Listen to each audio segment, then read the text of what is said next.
कुछ लोग मेरी आलोचना कर रहे थे कि मैंने लोगों से क्यूआर कोड पे पैसे डालने को कहा। हाँ, कहा मैंने, कहां से क्या बेचूं मैं? आंदोलन चलाने के लिए जमीन बेचूं? है कहां जमीन? कोई मेरी फैक्ट्री चल रही है? आजाद समाज पार्टी लोग फैक्ट्री चल रही है, उनकी सरकारें नहीं है क्या? उनके एमपी एमएलए क्या? उनका तो एक सांसद है। तो मैं अगर आपसे नहीं मांगूंगा तो किससे मांगूंगा? मैं तो कहूंगा हर महीने डालो। मैं अपने सारे कर्मचारी अधिकारियों से कहूंगा कि अगर आप नहीं काम कर रहे हैं और आपकी जिम्मेदारी, क्योंकि समाज के को जो अधिकार मिले उसकी वजह से आप कुर्सी पे, तो आपको सहयोग करना चाहिए आजाद समाज पार्टी का, प्रत्यक्ष या अप्रत्यक्ष रूप से। आप नहीं वो कर सकते तो आपको किसी और के जरिए कराना चाहिए। आपको इस आंदोलन को आर्थिक रूप से कभी कमजोर नहीं पड़ने देना चाहिए, क्योंकि उनकी मनी माफिया मीडिया का मुकाबला कैसे करेंगे हम लोग? हम तो काम करने वाले लोग हैं, हमारी कोई फैक्ट्री है, हम कोई धंधा सेठ है, हम कोई उद्योगपति है, हमारी कोई बड़ी बड़ी जमीनों के वो, हम तो बहुजन समाज के लोग, हैंड टू माउथ लोग हैं जो आंदोलन चला रहे हैं। हमारी शक्ति तो आप है, हम तो आपकी तरफ देख रहे हैं कि कब आपकी नजरें इनायत हमारी तरफ होंगी, कब आप ये सोचोगे कि भाई मैं नहीं कर रहा। कहते हैं ना कि अगर आप आंदोलन नहीं चक्कर चला रहे हो तो आंदोलन जो चला रहा है उसके लिए बोल नहीं सकते तो लिखो, लिख नहीं सकते उसका साथ दो, और कुछ भी नहीं कर सकते तो उसकी आर्थिक मदद करो, आंदोलन की, व्यक्ति की नहीं। नायक पूजा नहीं करो, इस आंदोलन की मदद करो, आजाद समाज पार्टी की मदद करो, भीम आर्मी की मदद, जिससे कि आंदोलन आगे बढ़े। आंदोलन आगे बढ़ेगा तो आपके अधिकार को छीन नहीं पाएगा, और आंदोलन राजनीतिक रूप से शक्तिशाली हो जाएगा तो आपकी तरफ कोई आंख उठा के नहीं देख पाएगा और आपको आगे बढ़ने के अवसर मिलेंगे। उत्तर प्रदेश के मुख्यमंत्री ने कहा कल कि भाई हम मूर्तियां जो भी बाबा साहब की लगी हुई है उनका वो बनाएंगे, उनकी हम चार दीवारी बनाएंगे जिससे मूर्तियां ना टूट पाए। यही बीजेपी के लोग, इनसे पहले आरएसएस के लोग, यही थे जीते जी बाबा साहब अम्बेडकर की शव यात्रा निकालने वाले।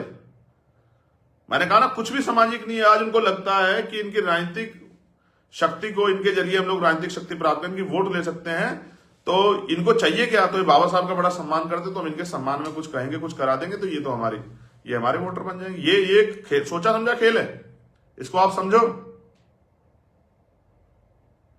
आप समझो, ये जो वोट का अधिकार मिला है किसी पूंछ बनने के लिए नहीं मिला, पिछलग्गू बनने के लिए मिला। जब आप दूसरे को बना सकते हो तो अपने को भी तो बना सकते हो, बहुजन समाज के लोगों को। इसलिए समझा रहा हूं, बहुत समझदारी की बात है ये। इसलिए आपके महापुरुषों का सम्मान कर रहे हैं, क्योंकि आप अपने महापुरुषों का सम्मान करते हैं। आप ही नहीं करोगे, ये भी नहीं करेंगे। ये कहां खुश हैं? कौन तोड़ता है मूर्तियां? कौन आरक्षण के नाम पे बाबा साहब गाल देता है? कौन से समाज से जुड़े हुए लोग हैं? किस विचार को मानने वाले लोग हैं? इनको चाहिए था, कहते कि मैं अपने समाज को समझाऊंगा, अपने संगठन लोग समझाऊंगा कि वो बाबा साहब का अपमान ना करें, वो बाबा साहब की मूर्तियां ना तोड़े। ये सब ये कहते तो मुझे अच्छा लगता।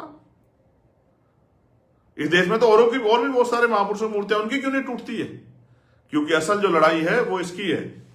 ये जो कोर्ट आपको, ये कलम, ये जो बोलने का अधिकार संविधान की वजह से आपको दिया है, नौकरी करने का, रोजगार करने का, सम्मान से जीने का, देश में घूमने का, तमाम जो है सरकार सुविधाओं को लेने का, आगे बढ़ के, ये इस वजह से सारी लड़ाई। इसलिए मैं आपसे आग्रह करता हूं, हाथ नहीं जोड़ूंगा, जोड़ता रहता हूं कभी कभी हाथ भी, आपसे कह रहा हूं, पूरे देश के बहुजन समाज के लोगों से कह रहा हूं, जो लोग सुन रहे हैं या सुनेंगे, एकजुट हो जाओ भाई। अभी मौका है, दस्तूर है, संविधान है, वोट की ताकत है।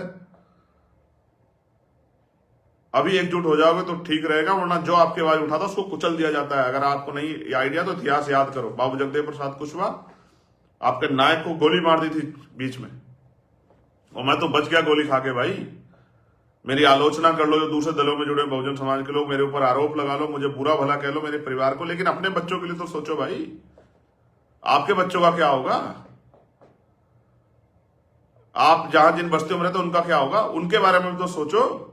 75 साल में अगर आज तक आप पे मकान नहीं बन पाए हैं, आपके दर्द को किसने, कि आप बिना छत के रहते हो, आप साफ पानी नहीं पी पाते, अच्छा भोजन नहीं खा पाते, आपके बच्चों को अच्छी शिक्षा नहीं मिल रही है, अच्छी स्वास्थ्य सेवा नहीं मिल रही, कौन जिम्मेदार है? मैं जिम्मेदार हूं। मुझसे कौन सी लड़ाई लड़ रहे हो भाई? मैं कहां से जिम्मेदार हो गया हूं? जिम्मेदार तो आप हैं। आप ही चला रहे थे आंदोलन, मैं तो अब आया हूं जुमे 4 दिनों में। तो मैं तो सबसे छोटा हूं। तमाम जितने महापुरुष हैं और आज के जो बड़े नेता, मैं तो उनके सामने, मेरा कद इतना सा है। मुझे तो जो कुछ दिया वो आप लोगों ने दिया, मैं तो ऋणी हूं आपका। मेरे तो खून का कतरा कतरा आपका है,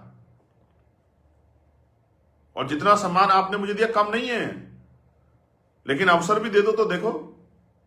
अगर करके ना दिखाया तब आप कह देना, एक मौका तो दे दो। मैं तो खून का कतरा कतरा लगा दूंगा, आखिरी सांस लगा दूंगा आपके लिए। मैं भागने वाला नहीं हूं। मैंने लाठियां खाई है, मैंने गोली खाई है, मैंने जेलें काटी है, मेरा नाम चंद्रशेखर आजाद है। मैं भागने वालों में से नहीं हूं। और आप जानते हैं कि मैं कितनी दमदारी से आपकी आवाज को अकेला होते हुए उठाता हूं लड़ लड़ के।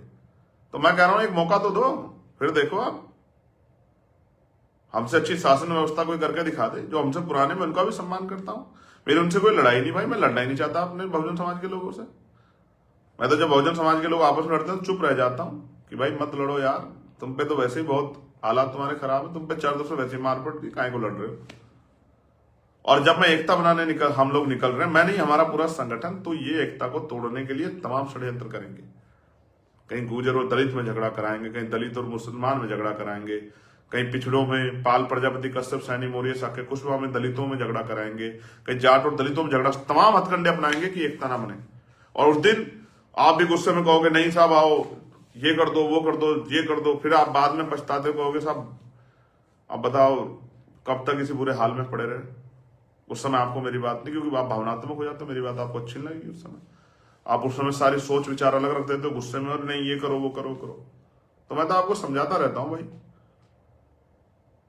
वो चाहते हैं कि आप गलत रास्ते पे चलो, इधर उधर भटक जाओ, मुख्य रास्ता छोड़ दो, राजकाज की बात ना करो, लाठी डंडे लेके लड़ाई झगड़ते फिरो, पढ़ाई ना करो, रोजगार ना करो, और इसी तरह भूखे नंगे रह के वो आप पे मुस्कुराते रहे और वो आप दुखी रहो वो सुखी रहे। बस ये है लड़ाई, हम नहीं चाहते ये। इसलिए आज का लाइव आपके सामने किया।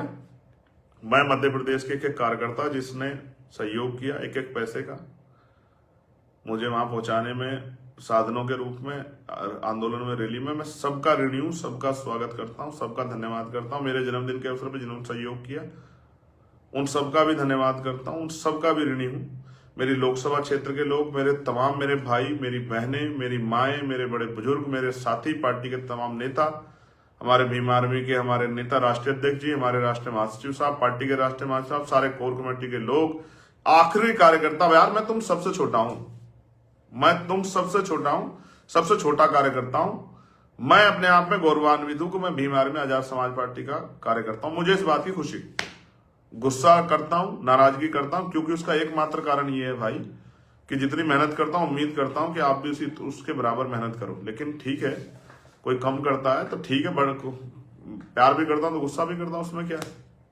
औरों पे तो नहीं करने जा रहा हूं गुस्सा यार, आपके साथ रहता हूं, आप ही गुस्सा करूंगा। धन्यवाद। जय भीम, जय भारत, जय संविधान। मध्य प्रदेश में इस बार राजनीतिक शक्ति बनानी है, कमर कस लो, किसी से लड़ाई नहीं है। जो पुराने आंदोलन के लोग हैं उनसे भी कोई लड़ाई नहीं, उनसे भी सबसे कह रहा हूं भाई, मुझसे क्या लड़ रहे हो, दुश्मन से लड़ो। मुझके दुश्मन मान के लड़ोगे तो कौन सा आपका भला हो जाएगा। दुश्मन से लड़ो।